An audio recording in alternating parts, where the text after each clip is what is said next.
Почитувани гледачи, ги следите регионалните вести на телевизија Кисименада. Во нив ќе гледате.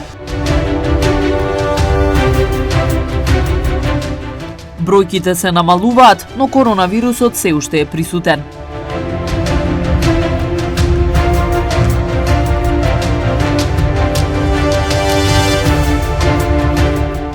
Што ги одбележа 100 дена од ново формираната влада.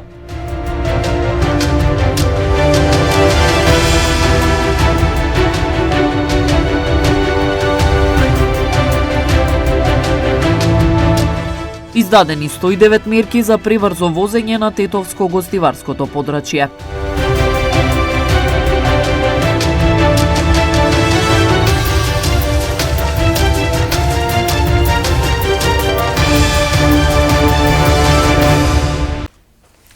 Почитувани, за почеток информацијата дека од денес започнува првата фаза на штрајк на локалните и регионалните медиуми. Штрајкот ќе биде со гаснење на нашите програмски содржини во 19 часот до 19 часот и 30 минути.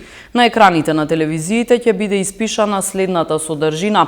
Штрајк, нашиот медиум како членка на Сдруженијето на локални и регионални медиуми, Медиум Објектив, штрајкува заради игнорирање на нашите барања, испратени до владата и надлежните институции. На програмите пак на радиостаниците ќе биде прочитан истиот текст со повторување во време траење од 30 минути во истиот период.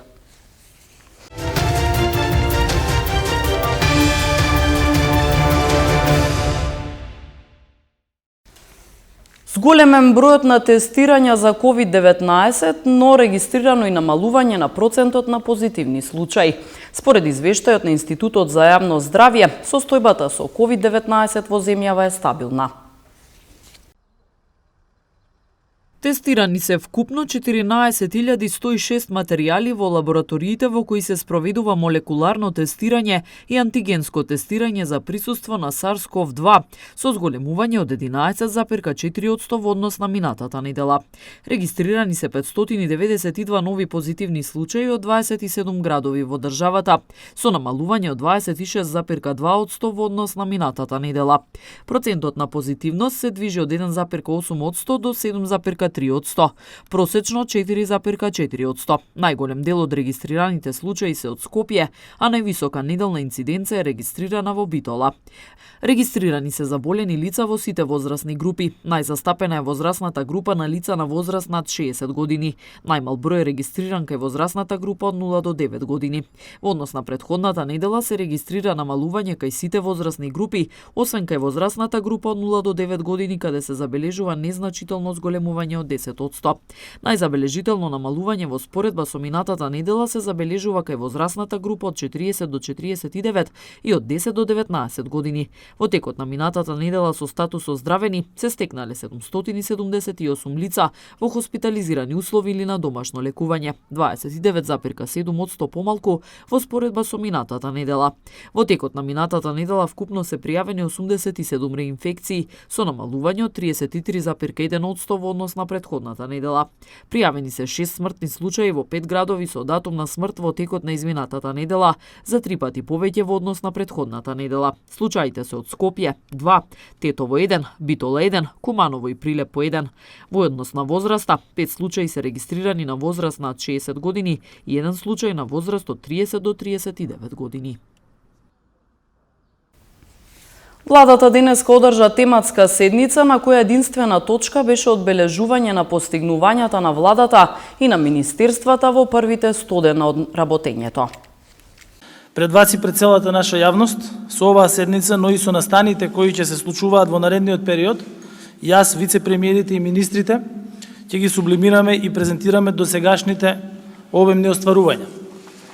Би сакал да го започнам моето излагање со фактот дека одговорно и со целосна посветеност и внимание се фокусирав на формирање и на хармонизирање на новиот тим за да ги подготвиме и спроведеме најсоодветните одговори на сериозните предизвици кои не очекуваа. Актуелната влада си постави и останува на јасната цел да обезбеди сигурност и континуитет во создавањето услови за подобар живот, како и европска и просперитетна иднина за нашите граѓани. За тоа е потребно ефикасно, честно и одговорно владење. Тоа се одликите што ги побарав од сите министри, што прифатија да бидат дел од тимот кој заеднички се стреми да им служи на интересите на сите граѓани без исклучок. Новата влада јасно ги дефинираше приоритетите за работа. Креиравме програма која е надградена врз основа на изборниот легитимитет кој што е добиен на изборите во 2000 година, со тоа што се вградени и програмските определби на новиот коалиционен партнер Алтернатива. Дополнително во програмата на оваа влада ги вклучивме и нови наши автентични програмски цели. Тие беа неопходни и произлегоа од новите предизвици кои стоеа пред нас. Клучен прв приоритет е справување со енергетската криза која државата,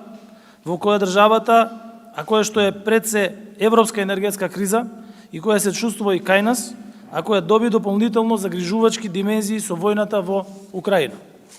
Самата војна агресија пак не исправи пред историски предизвик како членка на НАТО, заедно со нашите сојузници бескомпромисно да одговориме на овој антицивилизацијски чин, како што е бруталното кршење на меѓународното право и на сите конвенции за мир и безбедност. Следниот приоритет е заштита на животниот стандард на граѓаните и поддршка на компаниите во светло на економската криза која произлегува од енергетската и воената криза. Исполнувањето на целите во однос на големите инфраструктурни проекти е исто така приоритет. Секако под еднаква важност има и евроинтеграциите како наша стратешка цел.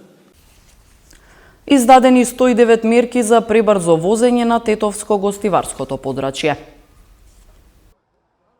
Полициски службеници на секторот за внатрешни работи Тетово вчера од 14 до 20 часот спровеле акциска контрола, во која биле изречени вкупно 109 мерки за пребрзо возење, од кои 35 на Тетовското и 74 на Гостиварското подрачје. 35 од мерките се однесувале на возење со поголема брзина од максимално дозволената надвор од населено место, од кои 4 биле за повеќе од 70 км на час. Во контролата биле санкционирани 74 возачи, од кои 33 во Тетовско и 41 во Гостиварско, кои ја пречекориле пропишаната брзина во населено место, од кои 3 за повеќе од 50 км на час. Покрај тоа, со соодветни поднесоци заокружени се и 10 други видови прекршоци. Инаку вакви контроли вчера биле спроведени низ целата земја, при што санкционирани се вкупно 842 возачи, кои се движеле со брзина поголема од дозволената. Пронајдена марихуана кај жител на Тетовско Жеровјани и кај Тетовец, регистрирани физички напад во населбата Деребој. Следуваат деталите од полицискиот билтен. Ноќеска во 2 часот и 20 минути на регионалниот пат во Тетовско Горнопалчиште, полициски службеници лишиле од слобода 27-годишникот Тетовско Жеровјане, затоа што при негов и преглед на патничко моторно возило со гостиварски регистарски ознаки што тој го управувал, била пронајдена и одземена марихуана. Поради истечена регистрација повеќе од 6 месеци исто така, му било одземено и возилото. Тој бил задржан во полициската станица Тетово за расчистување и документирање на случајот, пошто ќе му бидат изготвени соодветни поднесоци. Полициски службеници вчера околу 17 часот и 30 минути на улица Иво Лола Рибар во Тетово лишиле од слобода 20 годишен тетовец, кај кого исто така била пронајдена марихуана. По целосно документирање на случајот, против него ќе следува поднесок. Вчера пак во 20 часот и 50 минути во тетовската населба Деребој, полициски службеници лишиле од слобода 47 годишник и неговиот малолетен син од Тетово, кој 20 на минути пред тоа физички ги нападнале 44 годишник и неговиот малолетен син, исто така од Тетово. Во нападот, според пријавеното, тие користеле и дрвен предмет. Се преземаат мерки за целосно расчистување и документирање на случајот и против напаѓачот и неговиот малолетен син ќе бидат изготвени соодветни поднесоци. Во текот на вчерашниот ден бил санкциониран и 68 годишникот село Чегране Гостивар, кој со патничко возило се движел по камениот мост во Скопје. Изречени му се мерки поради движење спротивно на сообраќаен знак, паркирање во пешачка зона и истечена важност на сообраќајна дозвола.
Почитувани гледачи, тука е крајот на вестите, ви благодариме на вниманието. Пријатно!